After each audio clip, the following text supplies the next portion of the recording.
안녕하세요, 리치캣입니다. 여러분, 오늘은 우리나라에서 나이 들어도 은퇴를 못하고 계속 일해야 하는 슬픈 현실에 대해서 이야기해 보려고 해요.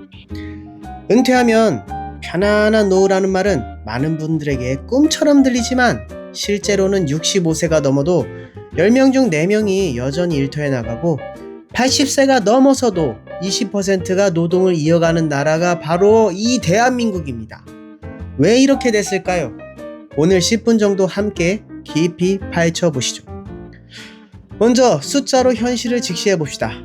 한국은 OECD 국가 중에 65세 이상 고용률 1위예요.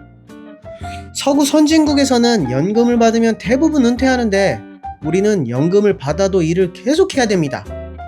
고령층이 희망하는 근로 연령은 평균 73.4세예요.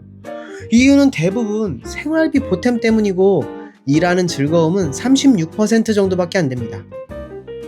생계형 노동이 압도적이죠. 이제 핵심 이유를 하나씩 풀어보겠습니다. 첫 번째는 턱없이 부족한 공적 연금입니다. 국민연금 평균 수령액이 2024년에서 2025년 기준에 월 66에서 70만원 정도밖에 안 됩니다. 20년 이상 낸 사람도 100만원 조금 넘는 수준이에요. 그런데 1인 가구 월 최저 생계비가 134만원이거든요. 연금만으로는 절반도 안 되는 생활비예요. 부부 기준으로는 최소 생활비가 월 240만원이거든요. 적정 생활비가 300에서 350만원이 필요하고요. 국민연금 부부 합산 평균이 110만원 남짓입니다. 법적 정년은 60세지만 실제 주된 일자리에서 퇴직하는 평균 나이 52.9세예요. 근데 이게 점점 내려가고 있습니다. 연금은 63에서 65세부터 받으니까 10년 가까운 소득 공백기가 생깁니다. 이 기간을 어떻게 버틸까요? 결국 다시 일터로 나갈 수밖에 없죠. 연금만 믿고 은퇴했다가 생활이 무너지는 경우가 많습니다.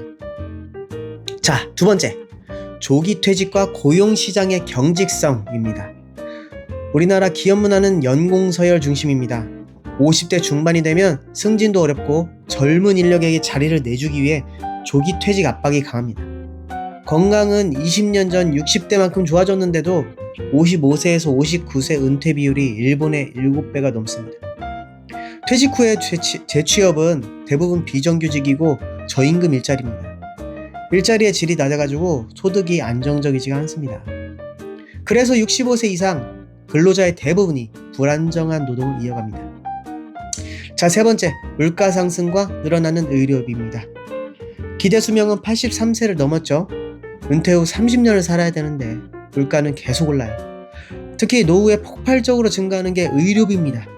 65세 이상 평균 연 진료비가 500만 원이 넘고요. 70세 후반에 집중됩니다. 간병비, 요양비까지 더하면 평생 의료비가 수억 원이 될 수도 있어요. 연금이나 적은 자산으로는 감당이 안 되니까 계속 일하면서 버티는 거예요. 자, 네 번째 이유. 이게 핵심입니다. 자, 사교육비입니다. 이게 정말 크죠. 한국 부모들의 교육열이 세계 최고라는 건 뭐 다 아시죠? 학생 수는 줄어드는데 사교육비 총액은 여전히 20에서 30조 원 사이입니다. 초등학생 1인당 월 사교육비만 50만 원, 고등학생은 77만원까지 올라간다고 하는데 솔직히 어떤가요? 더 들지 않나요? 자녀 한 명 교육비로 초중 고까지 평균 수천만원 들고요. 대학교까지 합치면 억대가 넘는 경우도 흔합니다. 부모들이 40에서 50대에 가장 돈을 많이 버는 시기에 이 돈을 자녀 교육에 쏟아부어 버려요. 노후 준비, 저축은 미뤄지거나 줄어들 수밖에 없죠. 연구들을 보면 사교육비 부담이 클수록 가계 저축률 떨어지고 노후 대비 자산 형성이 어려워집니다. 아이들 교육이 먼저라는 마음 때문에 본인 노후는 뒷전이 되는 거예요.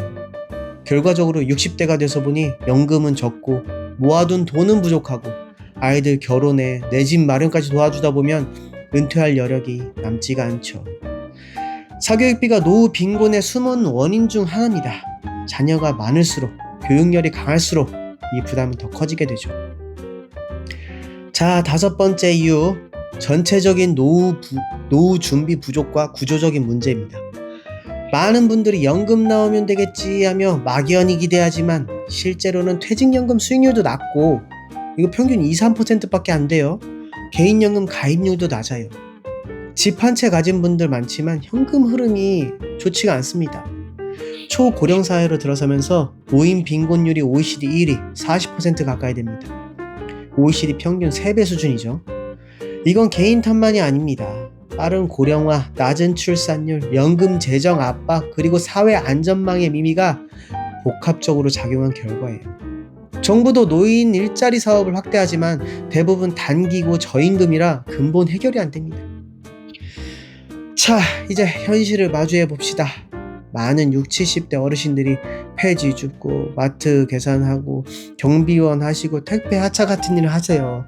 이거 하면 다행입니다. 이거 하시면서 하루 7, 8시간 일터에서 보내십니다. 쉬고 싶지만 먹고 살아야 하니까 라는 말이 가슴이 아프죠.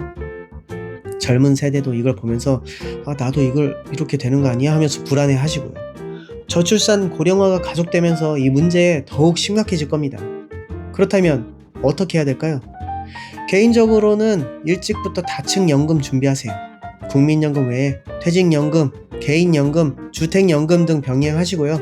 사교육비도 필요한 교육과 과도한 경쟁을 구분해서 합리적으로 관리하는 게 중요합니다.